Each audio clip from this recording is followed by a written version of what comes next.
So one of the other notable artists that you've worked with is John Frusciante. You recorded his record in 2004. At that time, he was still part of the Red Hot Chili Peppers. So because he was in the Peppers at the time, was there any sort of scheduling conflict when you guys were trying to arrange a time to do the record? Not that I knew of. We really didn't talk about any kind of cross schedules. He, I believe, came down for a week or so, and did that record. The one, I can't remember the name of it, DC or something like that. The DC's in the name, one way or another. But I didn't know of any schedule. Most of the professionals I work with, I see a very focused, creative aspect to them. They know what they're going for, and they're laser-like on that.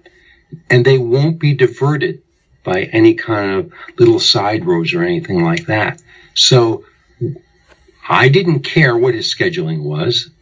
It wasn't my problem at all. Mm-hmm. And he never mentioned it.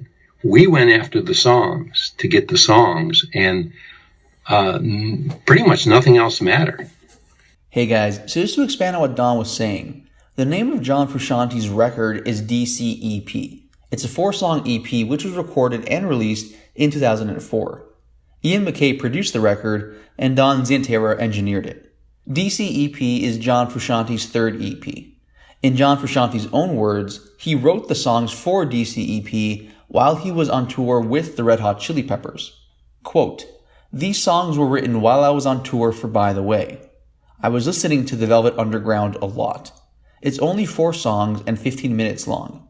I'm used to producing my records myself, and when I left that in the hands of Fugazi's Ian MacKaye, using equipment that wasn't mine, playing instruments that weren't mine, everything was different." End of quote.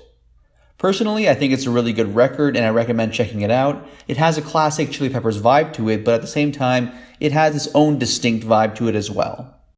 So how exactly did your relationship start with John Frusciante? I didn't know him at all.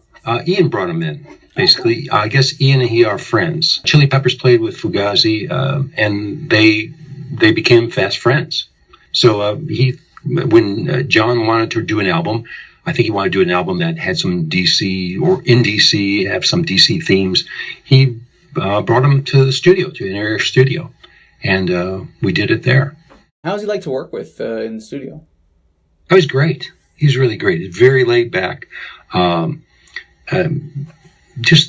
knew what he was going for, and he knew how he wanted to get it, and we just went after it. I mean, a lot of the people I work with, I'm really of the mind of the performance is a big, big, big part of anything. If you don't have that, you don't have anything.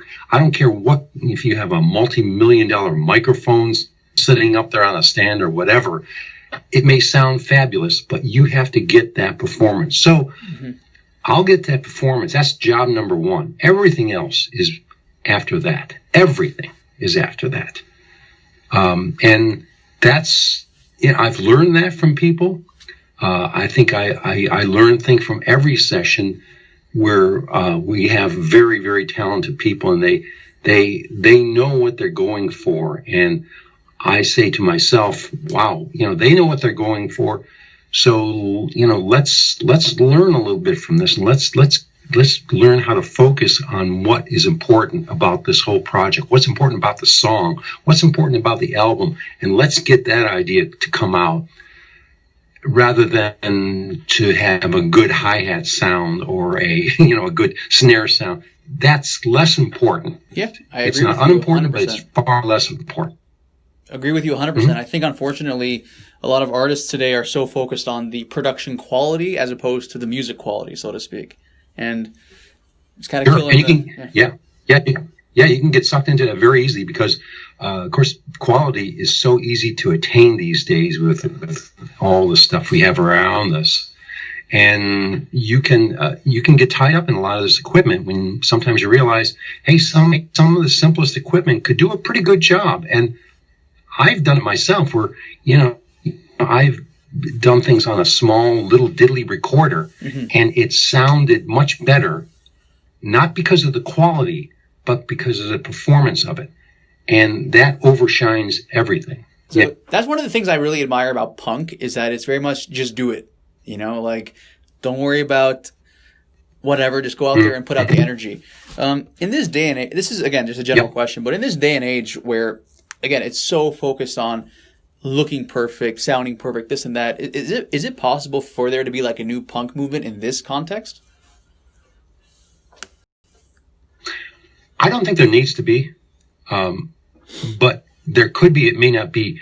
I'm sure it wouldn't be. It wouldn't sound like the punk that but there would be something that is new and something that is very creative. Everyone that comes in the studio, the first thing I ask them is, what do you got to do that's new? Because so many people want to be artists, and it really works.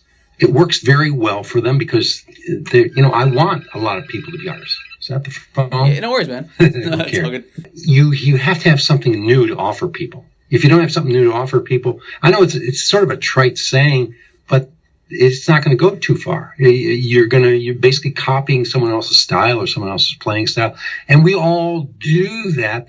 But we have to have something new brewing somewhere in the background. If you're a musician, you're going to do a set of songs, maybe throw one song or two songs in that set that's really just knocks people out, grabs their attention, and it is new in a way. And that may be the new punk movement, wherever it is in these days. And it could be come from anywhere. It could come from jazz, in terms stylistically, or it could come from rap. It could come from anywhere. So I guess that leads into a question. For me personally, I've always found the term selling out to be used incorrectly sometimes. Like, I think if an artist becomes more commercial because they genuinely want to go in that direction musically, that's not necessarily selling out. But I do think when someone just changes their music just for the sake of making money, it is selling out.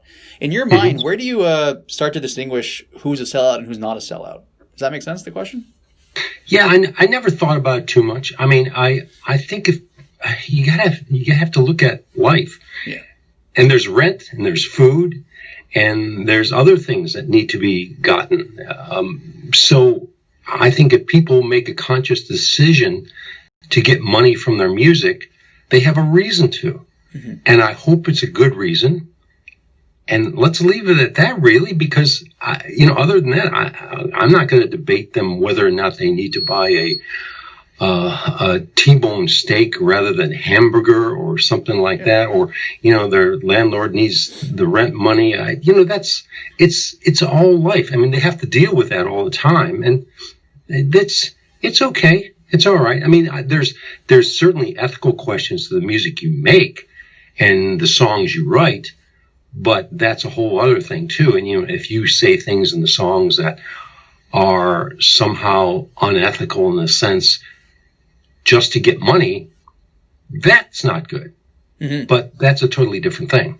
Yeah, I agree with you. I think 100% if an artist wants to become commercial, partly to, support themselves financially, but also because they just want to go in that direction musically, that's fine. But like you said, someone who just does it only for the money, I haven't, that is selling out in my opinion. So right. Hey guys, thanks for watching. If you like this video, make sure to subscribe for more because there is a lot more to come. All the videos on my channel are original. I'm the one filming, editing, and conducting all the interviews. So if you guys like what you see and you want to support, the best way to do so is honestly just to subscribe. Thanks for watching.